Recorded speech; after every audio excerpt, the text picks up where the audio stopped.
on va poursuivre notre deuxième partie d'émission consacrée à l'histoire de la Sunna, donc qui est la tradition du prophète et la tradition islamique de manière plus générale. La semaine dernière, on a parlé donc des origines et des sources de la Sunna, et aujourd'hui, on va s'intéresser plutôt à l'évolution donc de cette Sunna du saint prophète, sur lui la grâce et la paix, ainsi que de sa sainte famille après sa mort. Donc, pour commencer, j'ai envie de te demander justement qu'est-ce que nous a dit le prophète de l'islam, sur lui la grâce et la paix, concernant la transcription de ces paroles. Et donc, au cours de la vie de notre saint prophète, sur lui la paix, voici une phrase qu'a dit Omar ibn al-Khattab. Donc, il avait dit au prophète: nous avons demandé au prophète, ô messager d'Allah, nous avons entendu de toi beaucoup de choses que nous ne nous rappelons pas. Pourrions-nous les transcrire? Et le prophète a répondu: oui, écrivez-les donc. Donc, après le décès du prophète, sur lui la paix, donc la communauté musulmane, elle a traversé une période très pénible, pendant laquelle on avait entre autres interdit aux musulmans de transcrire et de propager les hadiths.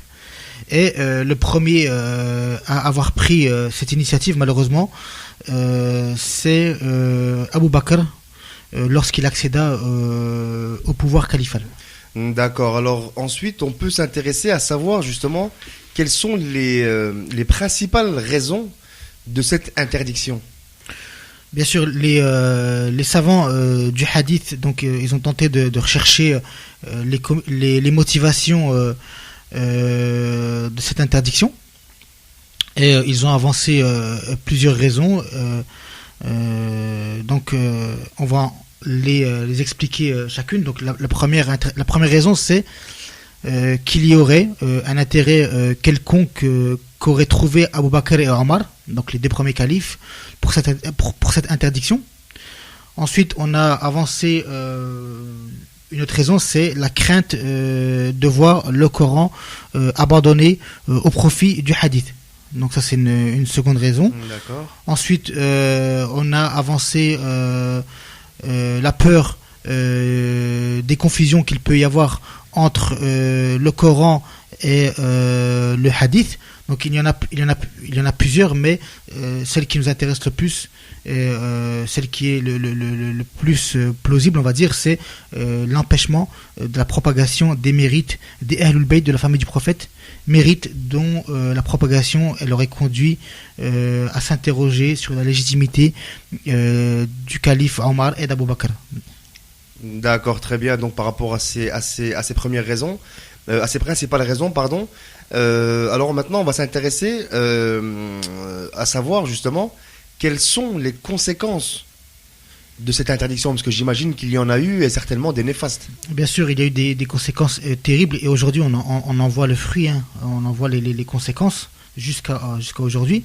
Donc l'interdiction de la transcription du hadith durant des siècles, ça a entraîné malheureusement la disparition d'un grand nombre de hadiths. Donc il faut s'imaginer qu'il y a des centaines et des milliers de hadiths qui ont été perdus et même brûlés. Donc c'est vraiment un sacrilège. Et il y a eu aussi la propagation de hadiths qui ont été purement et simplement inventés. D'accord, donc par rapport c'est pour aller dans le sens de ce que tu nous disais tout à l'heure par rapport aux principales raisons de l'interdiction, voilà. À savoir légitimer l'intérêt du pouvoir en place. Bien sûr, c'était légitimer le pouvoir usurpateur. Donc il y a aussi les conséquences de cette interdiction, c'est la mise à l'écart des Ahlul Bayt, de la famille du prophète, de la direction du pouvoir, parce qu'il y avait des hadiths clairs et nets du prophète qui disaient que c'était l'imam Ali qui devait succéder au prophète. D'accord, alors justement par rapport au rôle de l'imam Ali, hein, donc successeur du saint prophète, successeur légitime du saint prophète, puisqu'on a vu dans l'histoire que finalement il accédera au califat seulement plusieurs dizaines d'années après la mort du saint prophète, sur lui la grâce et la paix. Alors concernant son attitude face aux califes qui sont arrivés avant lui, donc qui sont au nombre de 3, quelle va être son attitude? L'imam Ali, sur lui la paix, donc lui il était vraiment dégoûté, il était déçu. Ça c'est naturel, hein, lorsqu'il a vu l'attitude de certains compagnons, mais donc lui il est resté sage, on va dire, il s'est pas révolté pour justement éviter une fitna, c'est-à-dire une division au sein de la communauté qui aurait plongé à coup sûr la communauté dans une guerre civile. Donc c'est pour cette raison qu'on raconte qu'il s'est enfermé chez lui, donc en s'armant de patience, et il s'est concentré sur la collection du Coran. Et ça, le prophète, tu lui avais prédit. Hein. Donc il lui a prédit qu'il fallait, après sa mort, s'armer de patience parce qu'on allait lui usurper le pouvoir, etc. Et l'imam Ali, sur la paix, donc il a exprimé bien sûr cette déception, ce mécontentement en disant une phrase célèbre: je me résigne tant que les intérêts des musulmans sont préservés et que l'injustice ne touche que moi. D'accord, donc on voit qu'il fait un sacrifice de sa propre personne pour l'intérêt de la communauté. Alors, mais quand il s'est enfermé entre guillemets chez lui pour compiler le Coran, est-ce que ensuite il a continué à rester à son domicile, ou est-ce il s'est exilé, ou quel a été son rôle vis-à-vis des califes? Non, bien sûr que non. Il n'est pas resté les bras croisés. Les historiens nous racontent que l'imam Ali n'hésita pas à conseiller les califes, quand bien même ces derniers lui ont usurpé le pouvoir. Et d'ailleurs, le calife Omar, le deuxième calife, il avait l'habitude de dire: si Ali n'était pas là, Omar aurait péri. Donc ça, c'est une phrase qui est claire. Et lorsque l'imam Ali il accéda au pouvoir, donc on le sait aussi, c'est lui qui a mis en place les règles grammaticales de la langue arabe, donc qui sont toujours en vigueur aujourd'hui. Donc il a aussi inventé beaucoup de termes littéraires en arabe. Donc, et dans le seul but d'empêcher que les significations du Saint-Coran ne soient déformées. Et il a aussi enseigné à un de ses disciples les bases de la grammaire, et il lui a demandé de compiler un livre et de montrer son travail afin de le corriger. Donc tout ça, c'est ce qu'a effectué l'imam Ali lorsqu'il n'était pas calife, et après aussi lorsqu'il était calife. Et justement, on s'est intéressé aujourd'hui aux évolutions de la sunna, et donc on avait expliqué même la semaine dernière et la semaine d'avant que la sunna, donc c'est la tradition prophétique, mais également la tradition de sa sainte famille, puisque le prophète n'aura eu de cesse durant sa vie de les mettre en avant et d'expliquer par le fameux hadith qu'après sa mort, il laisserait non pas le Coran et la sunna, mais plutôt le Coran et sa famille qui sont là pour expliquer le Coran et la sunna. Et c'est pourquoi, pour terminer cette émission du jour, on va s'intéresser justement à la position de l'imam Hassan et l'imam Hussein, donc qui sont les deux petits-fils du saint prophète, sur lui la grâce et la paix.